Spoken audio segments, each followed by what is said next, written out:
La historia nos muestra una sucesión de morales que corresponden a las diferentes sociedades que se suceden con el tiempo.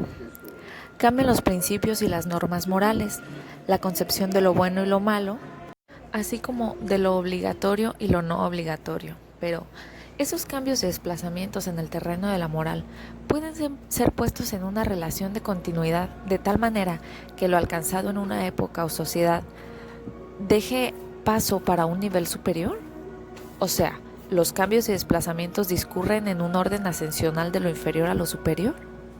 Es evidente que si comparamos una sociedad con otra anterior, podemos establecer objetivamente una relación entre sus morales respectivas y considerar que una moral es avanzada, más elevada o más rica que la de otra sociedad. Así, por ejemplo, la sociedad esclavista antigua muestra su superioridad moral sobre las sociedades primitivas al suprimir el canibalismo, respetar la vida de los ancianos, conservar la vida de los prisioneros, establecer relaciones sexuales monógamas, descubrir el concepto de la responsabilidad personal, etc. Pero a su vez, la sociedad esclavista antigua entraña prácticas morales que son abandonadas o superadas en sociedades posteriores. Existe pues un progreso moral que no se da, como vemos, al margen de los cambios radicales de carácter social. Esto significa que el progreso moral no puede separarse del paso de una sociedad a otra, es decir, del movimiento histórico en virtud del cual se asciende de una formación económico-social que ha agotado sus posibilidades de desarrollo a otra superior. Lo que quiero decir es que, a su vez, el progreso moral no puede concebirse al margen del progreso histórico-social. Así, por ejemplo, el paso de la sociedad primitiva a la sociedad esclavista hace posible el ascenso a una moral superior. Ello no significa que el progreso moral se reduzca al progreso histórico o que éste por sí mismo entrañe un progreso moral. Aunque uno y otro se hallen vinculados estrechamente, conviene distinguirlos entre sí y no ver de un modo simplista en todo progreso histórico-social un progreso moral. Por ello se hace necesario, en primer lugar, caracterizar lo que entendemos por progreso histórico-social. Hablamos de progreso con relación al cambio y sucesión de formaciones económico-sociales, o sea, sociedades consideradas como todos en los que articulan unitariamente estructuras diversas, económica, social y espiritual. Aunque en cada pueblo o nación ese cambio y sucesión tiene sus peculiaridades. Hablamos de su progreso histórico-social considerando la historia de la humanidad en su conjunto, pero ¿en qué sentido afirmamos que hay progreso o que la historia humana discurre según una línea ascensorial? Se progresa en las actividades humanas fundamentales y en las formas de relación o organización en que el hombre contrae sus actividades prácticas y espirituales. El hombre es ante todo un ser práctico, productor y transformador de la naturaleza. A diferencia del animal, conoce y conquista su propia naturaleza y la mantiene y enriquece transformando con su trabajo lo dado naturalmente. El incremento de la producción, o más exactamente el desarrollo de las fuerzas productivas y tecnológicas, expresa en cada sociedad el grado del dominio del hombre sobre la naturaleza o su grado de libertad respecto a la necesidad natural. De esta manera, el grado de desarrollo de las fuerzas productivas puede considerarse como índice o criterio del progreso humano. Pero el hombre solo produce socialmente, es decir, contrayendo determinadas relaciones sociales. Por consiguiente, no solo es un ser práctico, productor, sino también es un ser social. El tipo de organización social muestra una peculiar relación entre los grupos o clases sociales, así como entre el individuo y la sociedad, y un mayor o menor grado de dominio del hombre sobre su propia naturaleza, es decir, sobre sus propias relaciones sociales y por tanto un determinado grado de participación consciente en la actividad práctica social, es decir, en la creación de su propia vida social. Así pues, el tipo de organización social y el grado correspondiente de la participación de los hombres en su praxis social pueden considerarse como índice o criterio del progreso humano o del progreso en libertad frente a la necesidad social. Entonces, el hombre no solo produce materialmente, sino también espiritualmente. Ciencia, arte, derecho, educación, etc. son también productos o creaciones del hombre. En la cultura espiritual como en la cultura material se afirma como ser productor, creador, innovador. La producción de bienes culturales es índice y criterio del progreso humano, pero hay que advertir que en este terreno el concepto de progreso no puede ser aplicado por igual a los diferentes sectores de la cultura. En cada esfera de la cultura, el progreso adquiere un sello peculiar, pero siempre con el denominador común de un enriquecimiento o un paso a un nivel superior, determinados por aspectos en la correspondiente actividad cultural. Podemos hablar entonces de progreso histórico en el terreno de la producción material, de la organización social y de la cultura.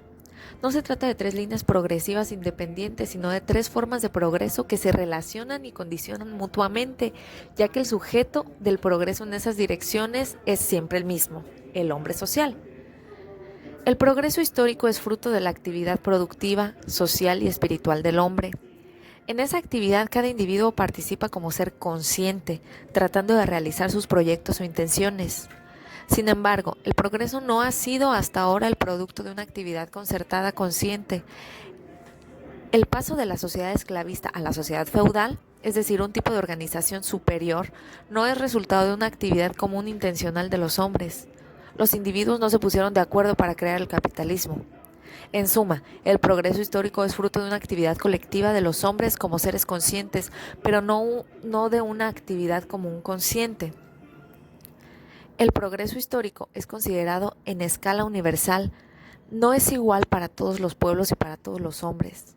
Unos pueblos han progresado más que otros, y dentro de una misma sociedad no todos los individuos o grupos sociales participan en él de la misma forma ni se benefician por igual con sus resultados. Esto resulta pues un claro ejemplo pues México de Estados Unidos, ¿no? Nuestro país vecino que es primer potencia mundial y nosotros que continuamos siendo tercermundistas. El clasismo también, México tiene una riqueza, pero no todos no todos nos vemos beneficiados por dicha riqueza. De esta manera, cuando en la sociedad feudal se gestan las nuevas relaciones sociales que conducen a una organización social superior, la sociedad burguesa, una nueva clase social marcha en el sentido del progreso histórico, en tanto que la nobleza feudal procura detenerlo. A su vez, la instauración de un nuevo orden social con el triunfo de la revolución burguesa entraña un reparto muy desigual de sus frutos, para la burguesía por un lado y para los artesanos y el proletariado incipiente por otro. Finalmente, el progreso histórico-social de unos países, por ejemplo los del occidente europeo, se opera manteniendo al margen de él o retardando el progreso de otros pueblos. Los de occidente, en efecto, han progresado sobre la base de explotación, la miseria, la destrucción de viejas culturas o el analfabetismo de otros pueblos. Tales son las características del progreso histórico-social que han de ser tenidas en cuenta al poner en relación con él el progreso moral. De ellas se derivan estas dos conclusiones. La primera de ellas, el progreso histórico-social se crea en las condiciones necesarias para el progreso moral. La segunda, el progreso histórico-social afecta, a su vez, en un sentido u otro, ya sea positivo o negativo, a los hombres de una sociedad dada desde un punto de vista moral. Un ejemplo puede ser la abolición de la esclavitud que enriquece al mundo de la moral al integrar en el esclavo al ser reconocido como persona. Aquí el progreso histórico influye positivamente en un sentido moral. La formación del capitalismo y la consecuente acumulación originaria del capital, el progreso histórico progresista, se realiza a través de los sufrimientos y crímenes más espantosos. De modo análogo, la introducción de la técnica maquinizada, hecho histórico progresista, entraña la degradación moral del obrero. Vemos así que el progreso histórico-social puede tener consecuencias positivas o negativas desde el punto de vista moral. Pero del hecho que tenga estas consecuencias no se desprende que podamos juzgar o valorar moralmente el progreso histórico. Solo podemos juzgar moralmente los actos realizados libre y conscientemente y por consiguiente aquellos cuya responsabilidad puede ser asumida por sus agentes. Ahora bien, como el progreso histórico-social no es el resultado de una acción concertada de los hombres, no se pueden hacer responsables de aquello que no han buscado libre y conscientemente, aunque se trate siempre de una libertad que no excluye, como veremos más adelante, de cierta determinación. Solo los individuos o los grupos sociales que realizan determinados actos de un modo consciente y libre, es decir, pudiendo optar entre varias posibilidades, pueden ser juzgados moralmente.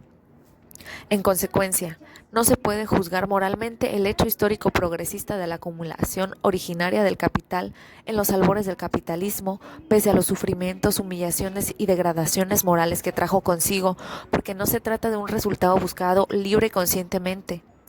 Tampoco podemos juzgar hacia el capitalista individual en la medida en la que obra de acuerdo con una necesidad histórica impuesta por las determinaciones del sistema, aunque sí podemos juzgar la conducta en la medida en la que personalmente puede optar entre varias posibilidades. Es así, pues, que el progreso histórico entrañe actos positivos o negativos. Desde el punto de vista moral no podemos hacerlo objeto de una aprobación o reprobación moral.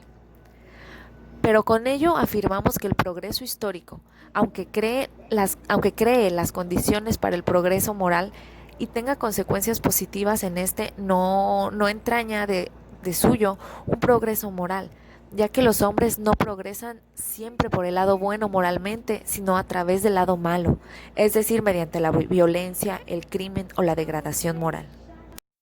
Ahora bien, el hecho de que el progreso histórico no deba ser juzgado a la luz de categorías morales no significa que histórica y objetivamente no pueda registrarse un progreso moral, que como el progreso histórico no ha sido hasta ahora el resultado de una acción concentrada, libre y consciente del hombre, pero que no obstante se da independientemente de que lo hayan buscado o no. ¿En qué estriba el contenido objetivo de este progreso moral o cuál es el índice o criterio que puede servirnos para descubrirlo al pasar los hombres en consonancia con cambios sociales profundos, de una moral efectiva a otra? El progreso moral se mide en primer lugar por la ampliación de la esfera moral en la vida social. Esta ampliación se pone de manifiesto al ser regulada moralmente relaciones entre los individuos que antes se regían por normas externas, como las del derecho, la costumbre, la tradición, etc. Así, por ejemplo, la sustracción de relaciones amorosas a la coacción exterior o a normas impuestas por la costumbre o por el derecho, como acontecía en la Edad Media, para hacer de ellas un asunto privado, íntimo, sujeto tanto por la regulación moral, es índice de progreso en la esfera moral. La sustitución de los estímulos materiales por los estímulos morales en el estudio y el trabajo es índice también de una ampliación de la esfera moral y por consiguiente de un progreso de esta esfera. El progreso moral se determina, en segundo lugar, por la elevación de carácter consciente y libre de la conducta de los individuos o de los grupos sociales, y en consecuencia por la elevación de la responsabilidad en dichos individuos o grupos en su comportamiento moral. En este sentido, la comunidad primitiva se nos presenta como una fisionomía moral pobre, ya que sus miembros actúan, sobre todo, siguiendo las normas establecidas por la costumbre y por tanto con un grado muy bajo de conciencia, libertad y responsabilidad, por lo que toca a sus decisiones.